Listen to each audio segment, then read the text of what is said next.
የሲኦል እሳቱን ስቃዩን እያየች ለፍጥረታት ሁሉ ለሚያምን ሁሉ ይቻላል የሚሳናችሁ ምንም የለም ብሎናል እኮ ክርስቶስ። የሚሳናችሁ ምንም የለም። ማንኛውም ክርስቲያን አማትቦ ጸልዮ ዲያብሎስን ማሸነፍ ይችላል። ግን አንድ ነገር ልንገራችሁ፣ በጸሎት የብዛት ዲያብሎስን አሸንፈዋለሁ ማለት ቀልድ ነው እንዴ? ምን ማለት ነው? ምን ማለት እንዴ? ጸሎት ሰይጣንን አያሸንፍም እያልክ ነው? አላልኩም። ሰይጣንን የሚያሸንፍልን እግዚአብሔር እንጂ ጸሎታችን አይደለም። ገብቷችኋል? የምንጸልየው ከእግዚአብሔር ጋር ለመሆን ነው እንጂ ዲያብሎስን ለመዋጋት አይደለም። አሁን ግልጽ ሆኖላችኋል? በገዳም መነኮሳት እንደመነኮሱ ገዳም እንደገቡ ምን ይሆናል መሰላችሁ? ወዲያው እንደመነኮሱ አካባቢ እንሽላሊት ምናምን እየመጣ ያስፈራራቸዋል። በጣም ክፉ ነው። እንሽላሊቱ እያለ ሁሉ ያስፈራራቸዋል። እንዴው ምንኩስና አሁን እንደዚህ መሽለምለም እንዳይመስላችሁ ቢጫ ቢጫ አድርጎ እንደገባ ነው ስቃይ። አሁን ከፈለገ ምን ያደርገው? እንሽላሊቱን ሲጸልይ ፊት ለፊቱ ሳይጥ እንሽላሊት ይመጣል። ከዛ ሲበላ ደግሞ የቅድሙን እንሽላሊት ነው እኮ የምትበላ ይለዋል። ጦሙን እንዲውል ስለሚፈልግ ማለት ነው። ይዋጋዋል። እና ጀማሪ መነኩሴ ያልገባው ፈሊጥ ያላወቀው ምን ይላል መሰላችሁ? እንሽላሊቱ ማታ ሲመጣ ምንድን ነው የሚያደርገው?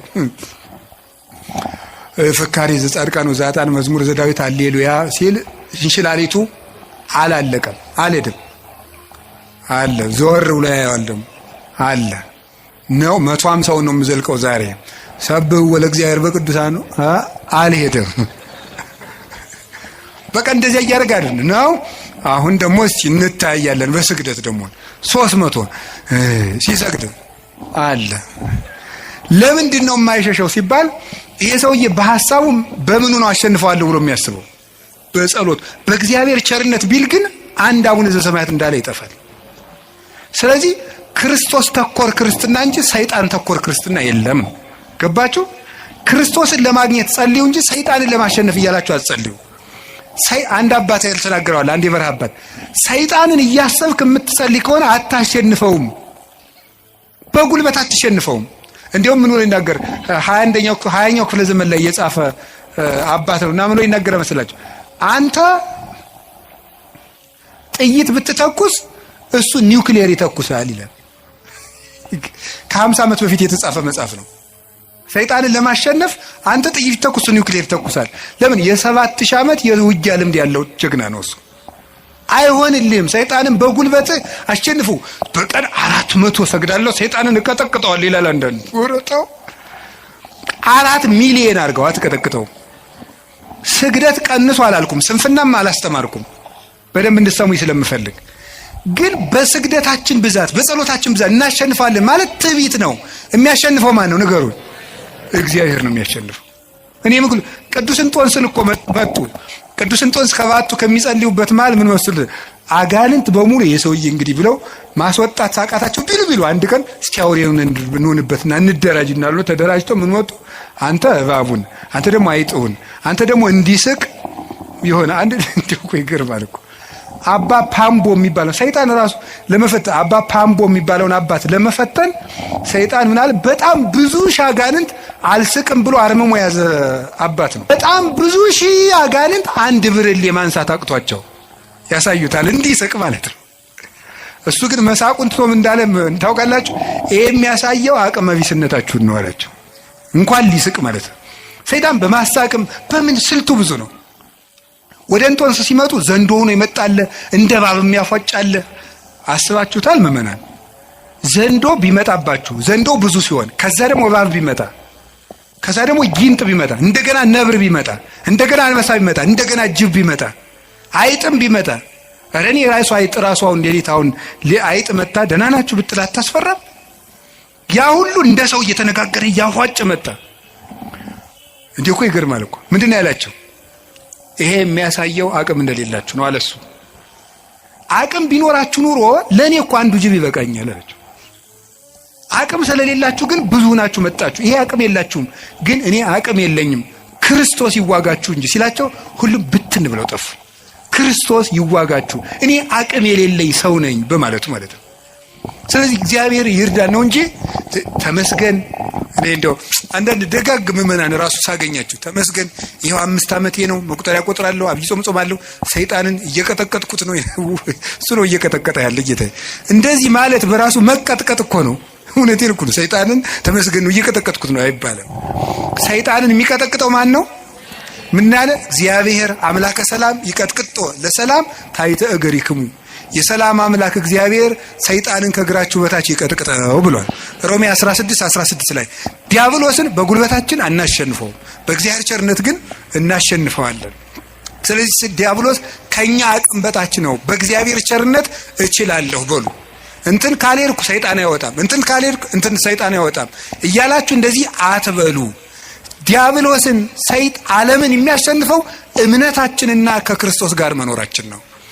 ጌታችን ኢየሱስ ክርስቶስ እውነተኛ ብርሃን ነው። ዲያብሎስ ደግሞ ጨለማ ነው። ብርሃን ደግሞ ጨለማ ባለበት አይኖርም። ወደ ብርሃን ፊታችንን እንዙር። ዲያብሎስ በእኛ ላይ አቅም የለውም እና እጃችሁን አትስጡ። ማንም ሊጫወትባችሁ አይገባም። ይሄ ጠንቋዩ ሁላ እየመጣ እየሮጠ በእውነቱ ሰይጣን ማን ትባላለህ? ሰይፉ ጨንገር የትና ያስካት ትምህርት ቤት ምንድነው? እንዲህ ያለ ነገር ነውር አይደለም እንዴ? ማን ነው የደገመባት? ያክስቷ ልጅ እንዴ? ይሄ ነውር አይደለም? እግዚአብሔር እስቲ ጠብ የሚዘራ ታምር ያደርጋል? እስቲ ንገሩኝ በሞቴ ሌላውን ንገሩኝና እግዚአብሔር ሰው እንዲጣላ ይፈልጋል? አሁን አጋንንት በሚለፈልፉበት ስንት ሰው ተጣልቷል። በሞት እየተፈላለገ ነው ያለ። እገሌ ደግሞ ቢኖ ሀብት ያሳካልኛል፣ እገሌ ደግሞ ቢኖ ትምህርት ሳይሳካ ይቀር እየተባለ። እግዚአብሔር እኮ የፍቅር አምላክ ነው። አጋንንትን ሲያወጣ ዝም ብሎ ያወጣቸዋል። የእግዚአብሔር ታምር ሌላ ችግር ፈጥሮ አይሄድም። ትክክል አይደለም። ስለዚህ የእግዚአብሔር ቤተሰቦች አጋንንትን የምንዋጋው ከእግዚአብሔር ጋር በመሆን ነው። ከማን ጋር ነው? ከእግዚአብሔር ጋር ምን ሆነው ምንድነው? የማቴዎስ ወንጌል ምዕራፍ 28 ቁጥር 19 ላይ አነ ይሄሉ ምስሌክሙ እስከ ልቀት ዓለም፣ እኔ እስከ ዓለም ፍጻሜ ከእናንተ ጋር ነኝ ብሏል። ለማን ያላቸው? ለሐዋርያት በሉ። ለማን? እኔ እስከ ዓለም ፍጻሜ ከማን ጋር ነኝ? ሐዋርያት ዛሬ አሉ፣ በስጋ አሉ። በእናንተ ቤተክርስቲያን እኖራለሁ እያላቸው ነው። ስለዚህ ከእግዚአብሔር ጋር ለመኖር ቤተክርስቲያን ውስጥ አትጥፉ። እንዲያውም ንገራችሁ እንዲያው ሰይጣን የሚያስለቅቅ ጸበል የትኛው ነው? የዮሐንስ መጥምቅ ይሻላል። አቡነ ተክለ ሃይማኖት ጥሩ ናቸው አሉ። የሚካኤል ነው ጥሩ። የትኛውም ቤተክርስቲያን ውስጥ አጋንንት ይሸነፋል። እስኪ በሉ የትኛውም በሉ። ቤተክርስቲያን ውስጥ ማን ይሸነፋል? አጋንንት ይሸነፋል። ከቤተክርስቲያን ጋር ህብረት ይኖራችሁ። ሚካኤል ከሆነ ደብራችሁ ሚካኤል ጋር ህብረት፣ እዚያው ሁሉ፣ እዚያው ክርስቶስ አለ። ገብርኤል ከሆነ እዚያው ህብረታችሁ፣ እዚያው ህብረታችሁ ውስጥ አትነጠሉ። የክርስቶስ ህዋስ መሆናችንን ጠብቁ። ክርስቲያን የክርስቶስ ህዋስ ነው። ህዋሱ የሚበሰብሰው ከአካሉ ተቆርጦ ሲጣል ነው። ካልተቆረጥን እኛን የሚነካን የለም። ህዋሱ ቤተክርስቲያን አካሉ ናት። ክርስቶስ ራስ ነው። እኛ ደግሞ እቺ ጣት ናት። እቺን ጣት ምስጥ የሚበላት ተቆርጣ ስትወድቅ ነው። ከአካሏ ጋር ከኖረች የሚነካት የለም። ቤተክርስቲያን የክርስቶስ አካል ናት። ከቤተክርስቲያን ጋር ህብረት ካለን ዲያብሎስ እኛን መንጠቅ አይችልም።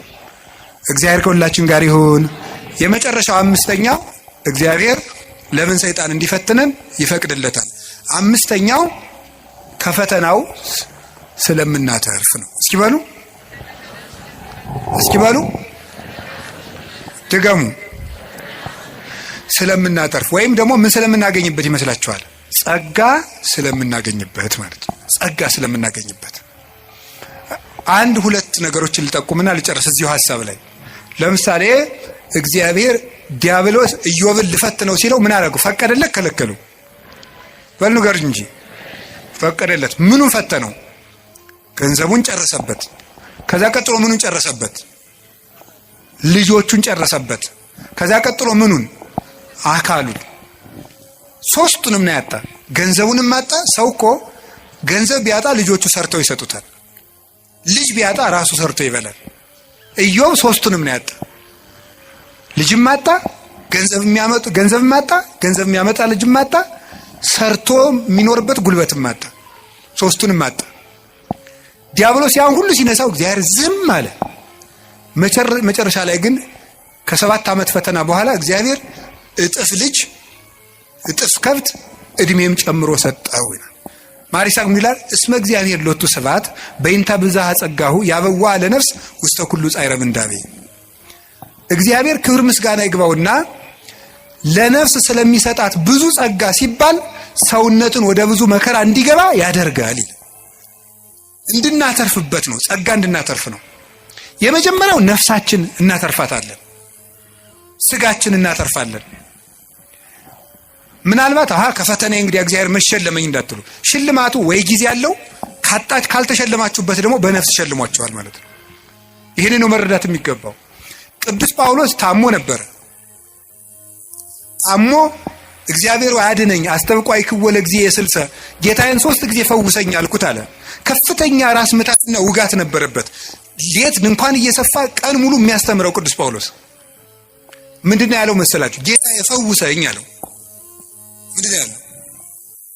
ፈውሰኝ ሲለው ጌታ ምንድነው ያለው?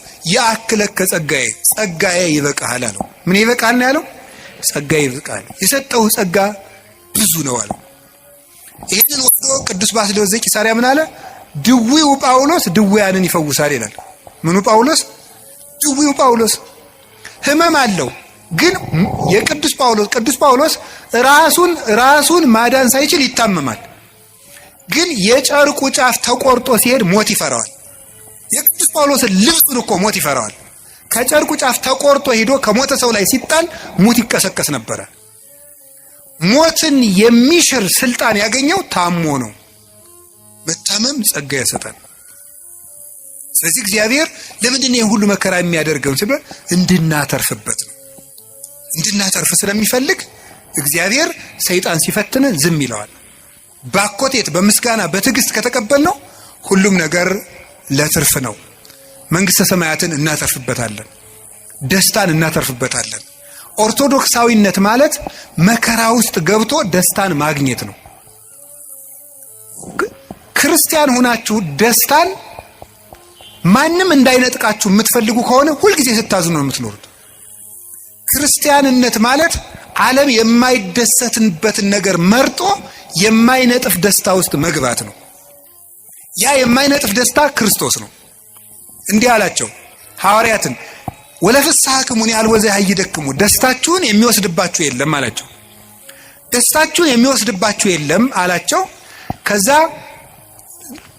አይናቸው እንደሆነ አውጥተዋቸዋል፣ እጃቸውን ቆርጠዋቸዋል፣ ገርፈዋቸዋል፣ ከምኩራብ አውጥተዋቸዋል፣ የፈላ እሳት ውስጥ ጥለዋቸዋል፣ ወርውረዋቸዋል፣ ደብድበዋቸዋል፣ ከበሬ ጅራት ቋጥረው ጎትተዋቸዋል። እንደዚያ ከሆነ ደስታችሁን የሚወስድባችሁ የለም የሚላቸው ለምንድን ነው? ደስታቸው ማን ስለነበረ ነው? እኔን የሚወስድባችሁ የለም ነው። በልብስ ልደሰት ብትል ልብስን ወይ ሰዎች ይወስዱታል፣ ወይም የተሻለ ልብስ አሰፍተው የሚመጡ ሰዎች ያስቀኑና በአንተ ልብስ መደሰት ታቆማለህ። በጤና ብትደሰት ሲያምህ ይከፋል። በመልክ ብትደሰት ስታረጅ ይከፋል። በሚስታችሁ ብትደሰቱ ስትሞት ይከፋችኋል። በባል ብትደሰቱ ሲሞት ይከፋል። ቅዱስ ጎርጎርዮስ እንደተናገረ በሀብት ብትደሰቱ ስታጡት ትከፋላችሁ። በሹመት ብትደሰቱ ስትሻሩ ይከፋችኋል። በክርስቶስ ብትደሰቱ ግን ማንም አይወስድባችሁ። እሱን ማን ይነጥቀናል? ሁሉ ይወሰዳል። የማይወሰድ ሀብት ክርስቶስ ነው። ስለዚህ ቅዱስ ጳውሎስ ምን አለ? እላችኋለሁ በክርስቶስ ደስ ይበላችሁ አለ። እላችኋለሁ በማን ደስ ይበላችሁ አለ? ደግሜ እላችኋለሁ በክርስቶስ ደስ ይበላችሁ አለ። ሁልጊዜ በጌታ ደስ ይበላችሁ አለ። ለምን ነው ሁልጊዜ በጌታ ደስ ይበላችሁ? አሁን ምግብ ሁልጊዜ ማስደሰት ይችላል? እስኪ አሁን ጧት የበላነው ምግብ ማታ እንደገናም ጧት አያስደስትም። አንድ ልብስ እኮ እንደውም ጥሩ ልብስ የሚያስደስተው አልፈን ስለምንለብሰው ነው። ሁሉ ነገር ሁልጊዜ አያስደስትም። አንድ ቀን ቢያስደስት፣ ክርስቶስ ግን ሁልጊዜ ደስታችን ነው። ይሄን ደስታ ለማግኘት የማያልቅ ደስታ ለማግኘት ጥቂት ደስታዎቻችን እንድናጣ ይፈቅዳል ክርስቶስ። የማይነጥፈው ደስታችን መድኃኔዓለም ነው። የልቡናችን ደስታ፣ የነፍሳችን ረሃብ፣ ጥጋባችን፣ የልቡናችን ዘውድ፣ የሰውነታችን ትምክት እርሱ ክርስቶስ ነው። ሁልጊዜ በክርስቶስ ደስ ይበላችሁ። ወስብሐት ለእግዚአብሔር።